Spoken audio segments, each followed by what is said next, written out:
Started off with the main event, middleweight championship of the world. Israel Adesanya, the champion, coming in at minus 650 against the challenger, Sean Strickland, who sits at plus 425. Over under 4.5 rounds, minus 110 for the over, minus 120 for the under. Israel Adesanya, 4-1 in his last 5, 34 years of age for him, 6'4". And Sean Strickland, 32 years of age. It's going to be a tough matchup for him. Everyone knows it. I mean, there was a lot of problems as far as getting an opponent for Israel Adesanya, and he was obviously supposed to fight Dricus Du Plessis. Du Plessis says he can't because he's got the injury, so they kind of scrambled. They literally made this fight like a month ago. That's when it was announced. That's when it was like officially announced. I don't know how long Strickland knew he was going to be fighting for the title, but Izzy knew he was going to be fighting on this card, or at least main eventing it. It was just a matter of who he was going to face. Strickland gets the nod. I mean, it's probably one of the, I don't want to say like least deserved like title fights that a guy got, but it's not like anyone's, telling him that he shouldn't be fighting here because he's kind of the only guy at this point. But if you look at like what he's done to deserve this, it's a win over unranked Abus, a win against Nazardine at 205, not even at middleweight, a loss to Cannonier, a loss to Pereira, a split decision win against Jack Hermanson. Like, it's not like he's taking out these top contenders to like really go and solidify himself to get this title shot. But either way, Izzy, he's been at the top for a very long time. It's going to be a tough fight for Sean. Is there any way that he could pull it off? Yeah, I don't know, man. It's tough for Sean for a lot of reasons. Like, first of all, stylistically, Sean on the feet, he can land really good volume. He can rack it up on guys like he did against Imavov, landing 182 significant strikes. Cannonier even, he landed over 150 strikes on him. So he can land, but Izzy, I don't know if Sean's really fighting these guys that are 6'4" and have the kickboxing pedigree that Izzy does, and who are in these 5-round fights for the last however many years. And he's going to have that, durability, and he's going to be able to match you on the feet for all 5 rounds. So for Strickland, I mean, if you would think he would try to wrestle at some point because he's just going to be tired of eating leg kicks and eating, that high kick from Izzy and just getting picked apart from the outside.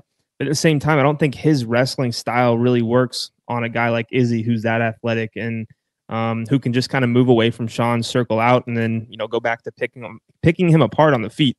Like, I love Sean Strickland. I love watching him fight. He makes it fun. But that style of just kind of marching forward and throwing shots just doesn't work on guys like Alex Pereira and Israel Adesanya. It might work on Abus Magomedov and Nazardine Imavov, and it's just insane that he's going from fighting those two guys to going to Izzy. And Izzy's the best in the world for a reason. I'm not saying Sean isn't deserving. I'm not saying he's not one of the best, but there's just a gap between some of these guys and Israel Adesanya, and I think we're going to see a big gap on Saturday. Yeah, it's just a different animal you're going up against with Izzy. Like, Izzy's been fighting Alex Pereira the past half or year. Like, dude's going up against the best kickboxer, one of the best kickboxers in the UFC and of all time. So it's going to be a lot different going up against Sean Strickland. So if you expect Strickland to go in there and kind of wrestle, it's probably not going to happen, for one, because Strickland doesn't really like to do that. It's not really part of his game plan. Could he do that? Maybe. I mean, he's got Eric Nixick in his corner, who was Francis Ngannou's corner man when he fought Cyril Gane. Nobody expected Francis Ngannou to really go for takedowns, but he eventually did it and got a win that way. So who knows? Maybe Strickland goes in there and does land some takedowns and has some success. I highly doubt it because it's just never been the way that he's fought, and I don't really see him having that game plan or having success. Like, anybody that fights Izzy other than Alex Pereira is always going to try to mix in a takedown. They just don't really have that much success. The only guy that did was Blachowicz, and he's a huge dude. So it's big difference there. Izzy probably gets it done. It's kind of like knockout or decision. Which one do you go for? I want to say Strickland is tough enough to make it to a decision, but I think Izzy knows that he needs a finish to actually make this worthwhile of a fight. Like if he just goes out there and point fights him for 5 rounds, like it's not going to be a good look for Izzy. So I think he goes for a knockout. I think he probably finds it, maybe some kind of head kick or some kind of follow-up combination, because Strickland is there to get hit because he likes to kind of absorb it on the shoulders.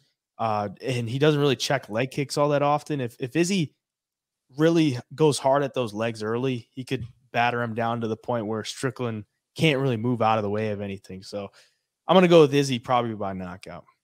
Yeah, no, and another thing with Sean, it's like he could go all 5 rounds to a decision with Izzy, but we've seen Izzy point fight in the past and he's taken a lot of slack for it and people not, saying he's not an exciting fighter or exciting champion. But I think the gap is going to be so large on the feet between these two that Izzy can kind of be a little bit more aggressive. I think he wants to take Sean out, honestly. I don't think he likes him one bit. The press conference is going to fuel him. I do think you see Izzy a little more aggressive on the feet because he's not really going to be worried about, this massive power like a Yoel Romero or another slick striker like Silva when he fought him. So I think he's going to be a little more aggressive on the feet. It's at 4.5. I'm almost leaning the under right now, under 4.5 rounds, because at some point in this fight, if he catches Alex like that, I feel like he can catch Sean too. And, Sean's been put down before not that long ago. He is a tough dude, though, so it won't be, the easiest knockout of Izzy's career. But I think as the rounds go on, he could find that finish. Yeah, and for Strickland, it's like he doesn't have big one-shot knockout power. So Izzy could probably be a little bit more aggressive going for combinations. Like even when Pereira won by knockout, he didn't knock him down. Like he hit him with that left hook, still didn't knock Izzy down. So I think Izzy does have a pretty damn good chin too. So I would hope he goes out there and gets a finish if he's this big of a favorite. So I'll take him.